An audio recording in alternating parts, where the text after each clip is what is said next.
Serial ये रिश्ता क्या कहलाता है में लीजिए सीरत ने अपना बोरिया बिस्तर तो बांध लिया है और अब प्रस्थान करने के लिए तैयार है। भैया अगर ये घर से बाहर नहीं जाएंगी तो कहानी कैसे आगे बढ़ेगी। एंड डोंट वरी, मिलती तो ये रहेंगी ना कार्तिक से, नहीं तो अगेन कहानी कैसे आगे बढ़ेगी। क्या से क्या हो गया और क्या हो रहा है ये ना तो सीरत समझ पा रही है ना ही कार्तिक। इसीलिए तो सिचुएशन का पूरा फायदा उठाते हुए सीरत और कार्तिक ने शुरू कर दी है ये जुगलबंदी, जहां अपनी फीलिंग्स को गानों के जरिए बयां किया जा रहा है। एक बहुत ही प्यारा सा गानों का मोमेंट हुआ है, where because सीरत is like that, she is quite on the spot, she is quite in that zone. तो वो अचानक गाने गाने लग जाती है तो उसको गाने से ही वो रिप्लाई करते हैं।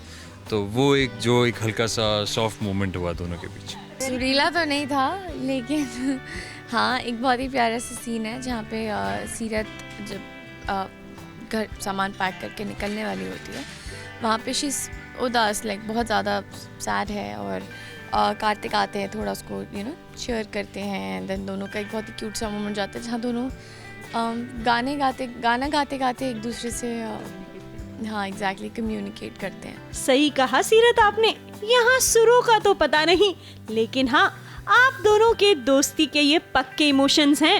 अब ये कार्तिक का याराना ही तो है जो उन्होंने आपको अपने प्यार से मिलाने के लिए इतनी बड़ी कुर्बानी दे दी। दोस्ती का रिश्ता है वो निभा रहे कार्तिक, उनसे कहते भी दोस्ती की है तो निभाऊंगा ही, दैट टाइप्स। एंड क्योंकि सीरत और रणवीर के बीच में वो मिसअंडरस्टैंडिंग थी, 2 साल से दोनों बात नहीं किए थे कभी एक दूसरे से। तो पहले तो उनका था कि दोनों को एक बार मिल ले, अगर कोई भी आपस में जो गलत फहमी है वो दूर हो जाए। उसके बाद सीरत डिसाइड करे कि वो फैमिली के साथ रहना चाहती है, रणवीर के साथ जाना चाहती है। When she finally decides she wants to go with her love. Kartik की इस कुर्बानी को तो सीरत भी समझ रही है और उसे अच्छा भी नहीं लग रहा। क्यों सीरत, ठीक कहा ना हमने? बुरा लग रहा है उसे समझ में नहीं आ रहा है कि उसे इतना अजीब सा क्यों लग रहा है यहाँ से जाने में। तो कहीं ना कहीं she is obviously not happy, but मतलब I don't know, mixed feelings है। एक तरफ मतलब एक जगह पे वो खुश है कि रणवीर आ गए हैं एंड अब सब कुछ अच्छा होगा। और फाइनली कायरव ने भी क्योंकि रणवीर को एक्सेप्ट कर लिया है और पूरी फैमिली ने कहीं ना कहीं कार्तिक ने सबको समझाया मनाया है, तो खुश भी है। लेकिन उसे बहुत बुरा लग रहा है, उसे लग रहा है कि यार मतलब ऐसा क्यों हो रहा है बट उसे समझ में नहीं आ रहा है। सो एक्चुअली बहुत सारी फीलिंग्स हैं जो मतलब मिक्स्ड हैं एक्चुअली एक साथ। सीरत अपनी नई जिंदगी की शुरुआत करने के लिए तो चली गई, पर कोई है जो अभी भी उसकी तस्वीरें देखकर उदास है और कायरव की ये उदासी कार्तिक से देख ही नहीं जा रही। यही है सबसे पहले कि उनका जो बेटा है वो अकेला ना हो जाए। कहीं ना कहीं उनके बेटे ने भी एक्सेप्ट कर लिया है कि जो सीरत है वो किसी और से प्यार करती है, वो किसी और के साथ शादी करने वाली है।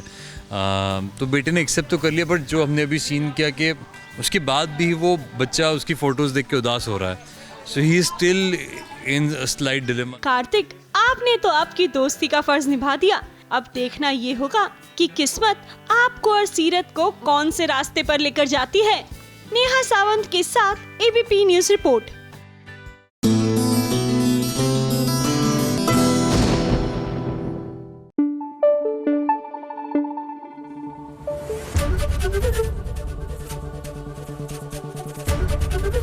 एबीपी न्यूज आपको रखे आगे।